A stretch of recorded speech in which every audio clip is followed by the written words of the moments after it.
हर रात की तरह आज भी मैं देर रात घर पहुंचा। हमेशा से कोई भी गलत आदत न होने के कारण कॉलोनी में कोई भी मुझे देर रात आने पर गलत नजरों से नहीं देखता था। मैं हमेशा इस बात को लेकर गर्व करता कि लोग अपने बच्चों को मेरी उपलब्धियों का उदाहरण देकर अच्छा पढ़ने लिखने की सलाह देते हैं। खैर, यही सब सोचते हुए मैंने अपनी चाबी से घर का दरवाजा खोला। हालांकि मुझे पता था कि जब तक मैं घर नहीं पहुंचता तब तक दीप्ति को नींद नहीं आती थी, पर मैं अपने 5 साल के बेटे चिंटू को नींद से नहीं जगाना चाहता था। दरवाजे की हल्की सी आहट पाकर दीप्ति हमेशा की तरह कमरे से बाहर आई।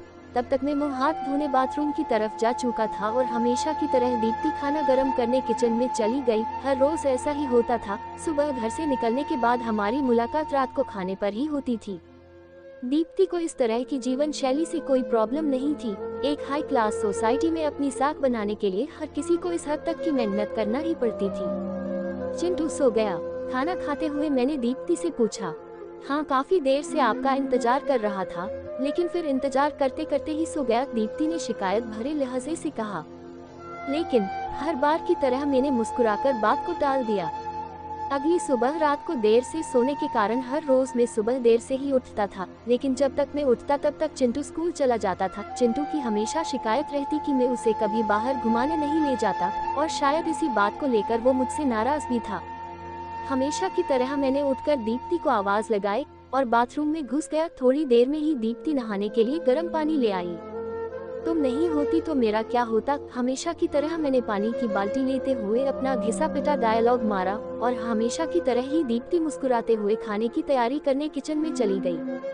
खैर, ऑफिस के लिए तैयार होकर जब मैं डाइनिंग टेबल पर आया तो चिंटू मुंह फुलाए बैठा था। क्या बात है जनाब, आज स्कूल नहीं गए? मैंने प्यार से चिंटू के बालों पर हाथ घुमाते हुए बोला।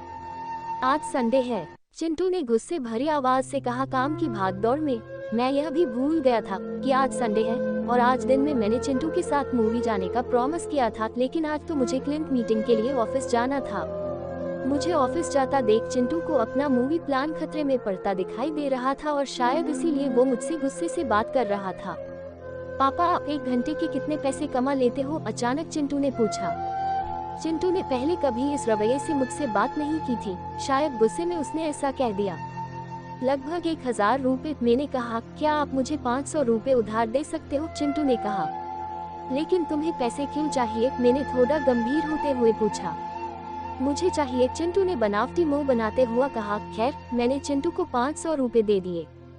चिंटू उठा और अंदर से अपनी गुल्लक ले आया। चिंटू ने अपनी गुल्लक से 500 रुपए निकालकर 1000 रुपए मेरे हाथ में रखते हुए कहा, क्या आप कल मुझे आपका 1 घंटा दे सकते हैं? मुझे आपके साथ बैठकर खाना खाना है।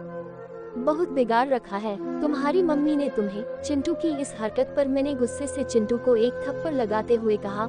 आज ऑफिस जाते हुए मेरे मन में बस यही सोच रहा था कि इस भागदौड़ भरी जिंदगी में क्या सब कुछ खरीदा जा सकता है। हालांकि मैं भी तो चिंटू को यही सिखा रहा था। कहानी का तर्क यही है कि परिवार के लिए पैसा कमाने की चाह में हम परिवार को समय देना ही भूल जाते हैं। जिंदगी में सबके बीच में तालमेल बिठा कर चलना ही समझदारी है।